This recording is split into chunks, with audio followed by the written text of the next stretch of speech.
Okay, guys, we're back. You thought the video was over. It wasn't. I came back. You thought you had gotten rid of me. You didn't. Sorry, I'm still here. I know it sucks, right? I'm probably going to get sniped and killed one day by one of these trolls on YouTube. But until that day comes, I promised you a look around the Huracan. So let's go ahead and take a quick look at this wonderful, what I call piece of shit, so you can understand everything there is to it. But to be fair, it isn't really a piece of shit. I talk like that. I'm very out there. Don't get offended. Don't get hurt. You know, if you are, you shouldn't be on the internet. You should be at home or in a bomb shelter hiding somewhere so that, you know, when the zombie apocalypse comes, you're not offended by them either. They're not going to be very nice. But in the meantime, let's look at this awesome car because it's actually cool to look at. There's a lot of cool features that are completely pointless. There's a lot of cool features that make it even cooler. So let's go.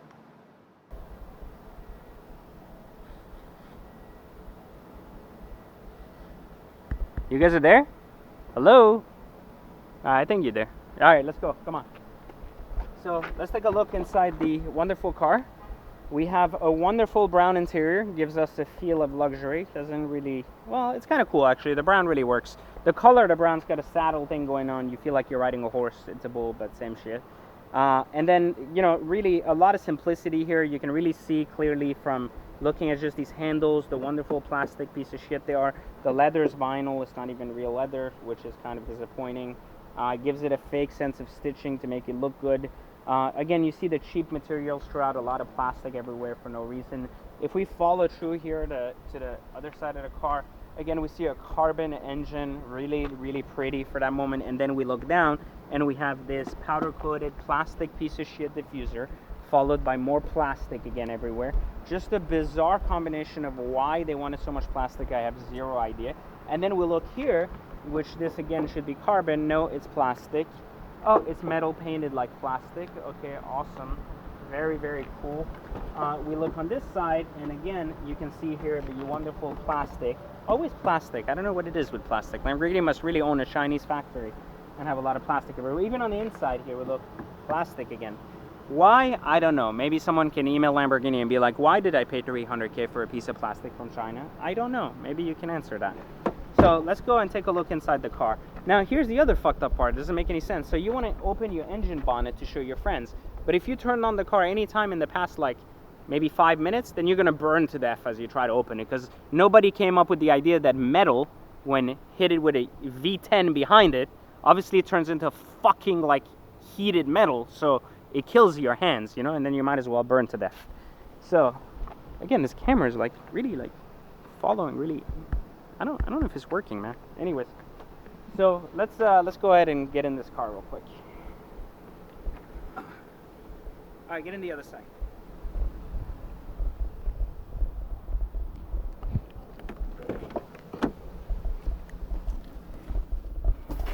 Sorry, my cameraman's like a giant. It makes me feel better to be surrounded with people who are over 7 feet tall, because obviously I'm only like 5 feet tall. So I was known to be a dwarf in another age. Things didn't work out. So we're gonna turn on the car now. There you go. You hear that motor? It's fantastic. We're gonna turn down the wrap. Again, the basics here, just looking at the car. Very, very cheap vinyl. Very cheap plastic vinyl, some suede. I don't even think that's suede. I think that's from Michaels or something. Someone pasted some fake Alcantara. Again, plastic everywhere, fake piano wood. The really cool thing here, the start button, very cool with the jet fighter thing, and the reverse lever park, you know, manual parking brake, very cool. The one thing I will give them, which I think is amazing, very, very amazing, all your gauges here, your windows, everything, again, not so, it is plastic, but it gives it this nice feel of metal. And where things are located is very easy to use while you drive. Now, there is other little problems. While it's very easy to use while you drive, the configuration of how you use it is completely fucked up. Like, you actually have to press a button like 7 times to get to a different button in a different menu, so by the time you're like walking into a wall trying to figure it out. But then everything else is right here. You can clearly see in front of me. You can even put in reverse. You can see the rear view camera, which you know, is very tiny and hard to read. The R8 has a bigger one, like I was saying. So again, some things just don't make any sense why they wouldn't just use the same interface where they use everything R8. Then you have your little sport and a race button here. Very, very cool. You have all these gauges that do absolutely nothing. There should have been 1 button. For some reason you have 3. And then you have this thing here, which is your blinker from one side to the next. This is the worst fucking part of the car. While it's very clean, like it's a very clean design, yes, you actually have to hit the blinker with a button, and your whole time you're like looking here like, what the fuck, why can't they make a car that looks like an actual car and run the same way? And if you look here, everything, again, this honeycomb crap is all plastic. Again, very plastic. You look here in the box and all you have is an iPod adapter, and that's about it. Very small storage space, a compartment, a CD player straight out of a 10-year-old R8. Again, why? I have no idea. So again, a lot to be desired is left here, confused. This one has the headliner that is in leather, which I again think is vinyl. I don't even think it's real leather, so I think it's a lie. So otherwise, I mean, outside of that, I think great performance. We're gonna go for a quick drive, get a good feel for the car, but at least you got a good look into how crappily constructed it is. Now, the benefit that before wasn't there, we had these gauges here. These gauges were your temperature and stuff. Before they were real gauges and still didn't work. Now they're digital gauges, so they fool you to think they work because it's a picture. But I still don't think they do fucking anything. Again, a lot of stuff going on. Great sitting position. Now, believe it or not, my Performante was actually more comfortable. After I drove an hour, I didn't have a back pain. This car reminds me of my first 04 Gallardo a lot more, as the seat still gives you, even though they have lumbar support, still gives you pain in your back, which is, after an hour, it's okay, it's understandable, but it's still very annoying. And the other part here is that the car's actually reliable, which is good in a sense from a daily driver standpoint. It's bad from an experience standpoint, but everything else, I mean, I guess this just gives you an idea. I am going to show you the motor, and I am going to die while trying to do it, so if I burn and immediately combust, then I'm sorry, I tried. Let's go outside and take a look at that.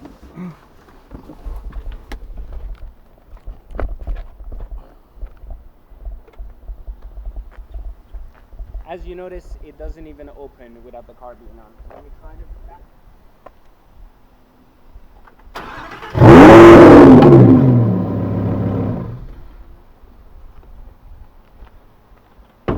Alright, let's go here and try not to burn ourselves to death. It's really hot, I'm not joking, this is disgusting. So you can clearly see here the carbon engine bay, which was an option. Very cool. Some carbon fiber, at least looks really nice. The bonnet could really use some more glasses. It's impossible to see anything out the back and the front. You really genuinely can't see shit.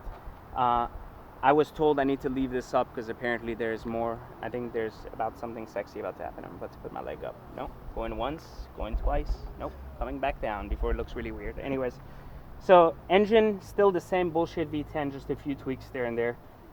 Runs and sounds incredible in this car. I think it did a better job than the old LP when it came to performance. It's really weird how it's really not centered. I don't know how I feel about the fact that the cross brace isn't right in the middle. I'm kind of OCD about that. It's weird, but I don't think it changes anything from a driving standpoint. Actually, it's supposed to be technically better. But there you have it. So a quick look at the Huracan, and let's go for a quick drive so you can kind of watch my facial expressions as I try to gun it and make you feel like I'm having an orgasm while it drives. It really isn't that way. But I'm going to pretend I'm enjoying driving it so that people who are not here will enjoy driving in it with me for no reason. You should really go and test drive one. You might, actually like it. Anyways, let's go. I'm going to close that now. Okay, and I'm going to burn again. Ah, fuck.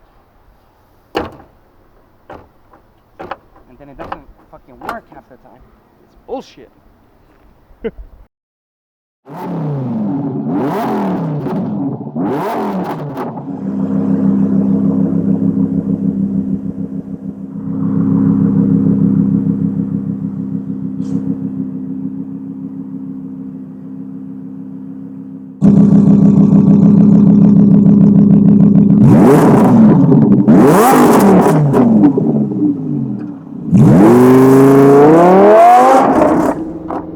Okay guys, here we are inside the Huracan, and you can barely hear me because of the audio of the car, of course.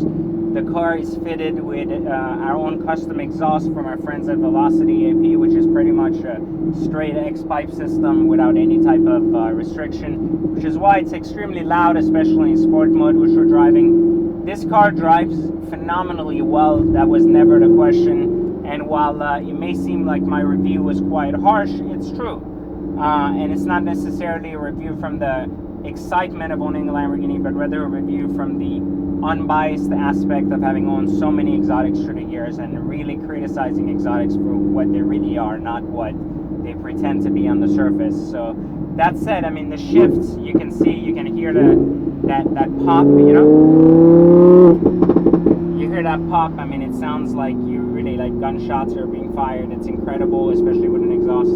The driving is very smooth, very comfortable. You don't feel the shifts at all.